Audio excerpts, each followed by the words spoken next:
Oh, 90s action movies. Why have a plot that makes sense when you can just have a bunch of explosions?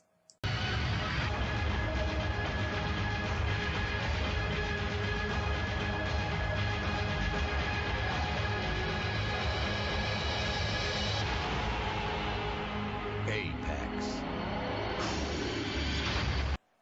This movie isn't even that complicated, but the main character still seems to have a problem explaining what's going on, and he never shuts up about it. What did we do 100 years ago that would have created this world? What would they say if I told them the truth? How could I ever explain to him what has happened? How can I tell her who she really is? But how can I ever explain the truth to her? Natasha, if I told you, you'd never believe me. What's happening? I don't know. Coincidentally, this vehicle in the background What did we do 100 years ago that would have created this world? was created in 1976 for a movie called Damnation Alley. I was actually going to review that movie instead of this one, but I decided against it because it's a tad too popular and has been reviewed a lot of times. It gets its notoriety because production problems delayed it, causing the studio to release a different movie in its place. They chose Star Wars. So it gets reviewed quite a lot and compared to that film. We're over 2 minutes in, so what do you say we actually talk about this movie? It begins in 2073 with a time travel experiment gone wrong. They send a probe to what is supposed to be a deserted area 100 years into the past. It is seen by people, and the time machine immediately freaks out and sends back a sterilization unit to kill the people that saw the probe. Our main guy, Sinclair, doesn't like the idea of innocent people being slaughtered, so he hops through the time portal in order to save them.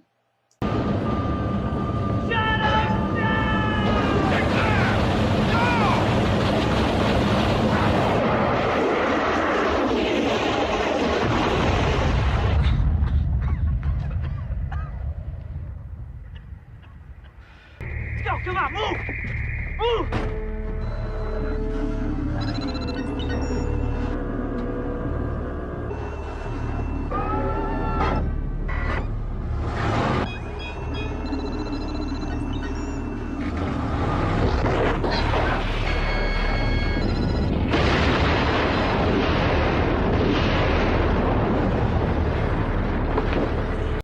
He hops back into the portal, expecting to go home, but is instead sent to the future of a new timeline where a virus has broken out throughout the world and sterilization units are continuously sent back to destroy humanity in order to stop the virus.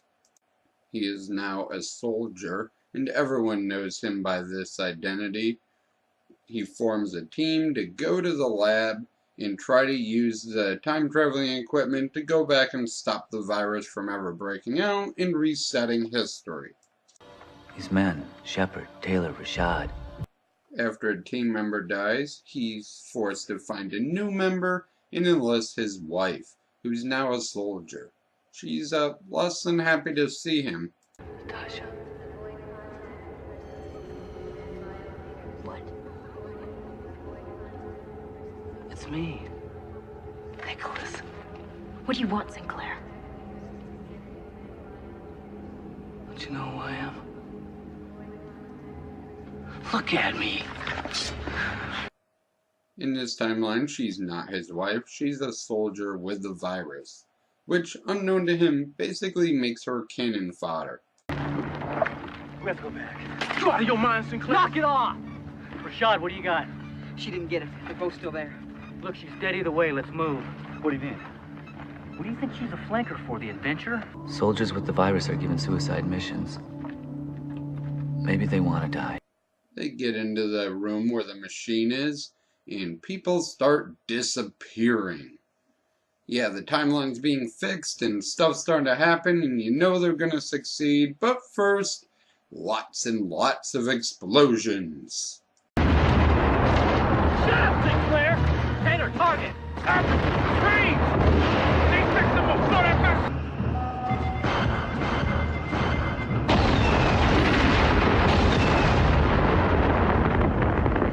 Damn! Fucking got it! Damn! Hey, Taylor!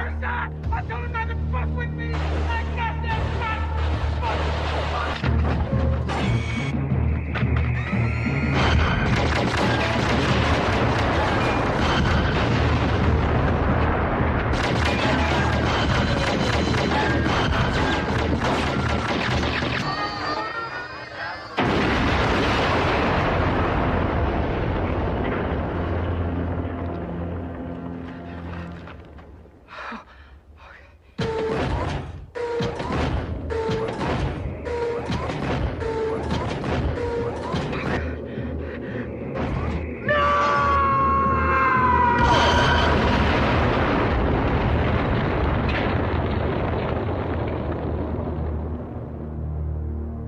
He goes back in time, stops the first probe from ever going back in time, which stops the sanitation unit from going back, which stops him from going back and spreading the virus to the couple and little kid. Turns out he was the cause of all the problems. And somehow this makes his wife become pregnant. No idea how. You made something happen in the past of before you went back to. Yeah, he's not sure either. He just says, time is tricky. Dun dun dun. But that's the only confusing part of this movie. Overall, I mean, if you think you're gonna like it, you're gonna like it. Just like how I just watched John Wick a couple days ago, if you think you're gonna watch a movie where Keanu Reeves seeks revenge on people that kill his puppy, you're gonna like it. It's just that type of movie. It's senseless freaking action, and it's kind of fun. It's not well done. Some of the things don't make sense, like why is the time travel building in the alternate timeline when there was no reason for it to ever be invented? So the building wouldn't be there, let alone have the exact same design.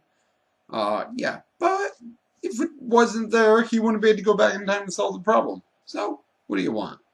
This movie stars a couple people you might recognize.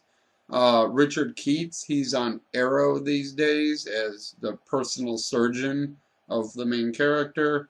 Marcus Aurelius plays Taylor, and he's awesome in this movie. And the guy that looks like Val Kilmer but isn't is played by a guy named Michael Cox. And he directed a couple horrible movies that I might get around to reviewing one day. But overall, yeah, it's over the top. It's stupid, but there's lots of explosions. And it's not as confusing as some of the things I've ran into recently. So I say give it a chance. Thank you for watching. Leave suggestions and comments down in the comments section. And as always, I shall try to do better next time.